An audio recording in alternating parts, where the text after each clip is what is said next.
Ating silipin ang pagtitipon ng mga senior non-commissioned officers ng 7ID para sa mas matatag na pamumuno. Jamil Santos, ibalita mo.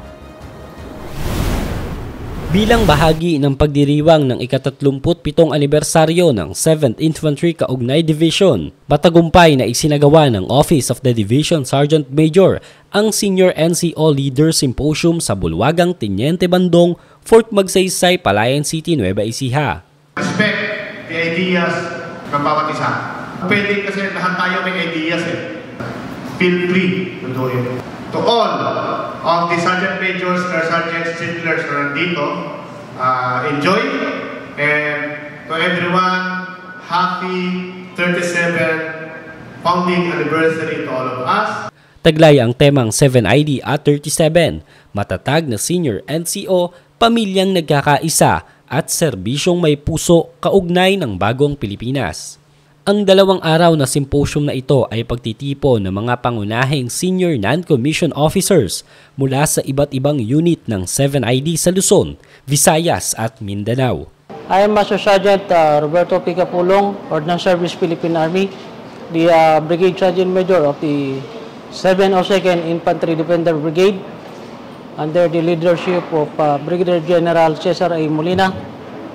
Isang napakalaking karangalan para sa akin nang magkaroon ng ganitong activity na kung saan is napabilang ako rito para ma-enhance pa yung aking leadership skills na kung saan ay magagamit ko ito. Pinakamahalaga din yung tungkol sa mental health ng ating mga kasundaluhan. Bakit? Dapat ito ma-address natin dahil kung may nakikita tayo ng mga unusual na hindi ginagawa dati ng ating mga tropa, ay tayo ng mga sergeant majors, mga first sergeant, ay responsibility natin ito na kausapin sila para matutukan natin ang kanilang mental at physical na nararamdaman. Higit pa ito sa isang karaniwang pulong. Isa itong patunay sa mahalagang papel ng mga senior NCO sa pagbubuo ng matatag na pamilya sa loob ng hanay, pagpapatibay ng pagkakaisa at paglinang ng pundasyon ng pamumuno alinsunod sa adhikain ng 7ID na pamilya at malasakit. Sa mga in-establish sa atin ng mga traits, kung paano natin isasabuhay yung sinasabi natin pamilya at malasakit. Paano natin may ipapakita sa ating mga tao yung ating tunay na pagmamalasakit sa kanila. At pagka ginawa natin yan, hawa-hawa na rin yan. Mararamdaman nyo rin yung malasakit nila sa inyo. Nakibahagi ang mga kalahok sa mga makabuluhang talakayan ukol sa pagbuo ng mga konkretong pulisiya na makapagbubuti sa kapakanan at kahusayan ng bawat kasapi ng unit. Sa pamamagitan ng symposium na ito, pinagtitibay ng division ang hindi matitinag na paninindigan ng mga senior NCO na mamuno ng may puso, integridad at pagkakaisa.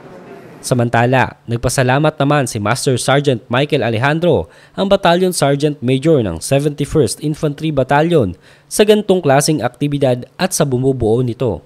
I am Master Sergeant Michael A. Alejandro, Infantry Philippine Army, the Battalion Sergeant Major of the 71st Infantry Kaibigan Battalion. Isang napakalaking karangalan, mapabilang sa 7ID Senior NCO Council Forum na ginaganap taon-taon. Nagpapasalamat ako sa ating butihing Division Commander, Major General Joseph Norwin D. Pasamonte, Philippine Army, sa opportunity para maka-join sa activity na ito. At para mahasa din ang aming kalaman para sa kagaganda ng aming tungkulin bilang Sergeant Major at upang madagdagan pa ang aming mga kalaman sa paggawa ng mga pulisiya para sa kagaganda ng ating mga personnel sa 7ID. Sa pagtatapos ng makabuluhang pagtitipong ito na ipamalas ng ating mga senior non-commissioned officers ang tunay na diwa ng pagkakaisa, malasakit at matatag na pamumuno, tunay na sandigan ng bagong Pilipinas. Mula dito sa Bulwagang Teniente Bandong, ako si Jamil Santos, ang inyong pamilyang kaugnay.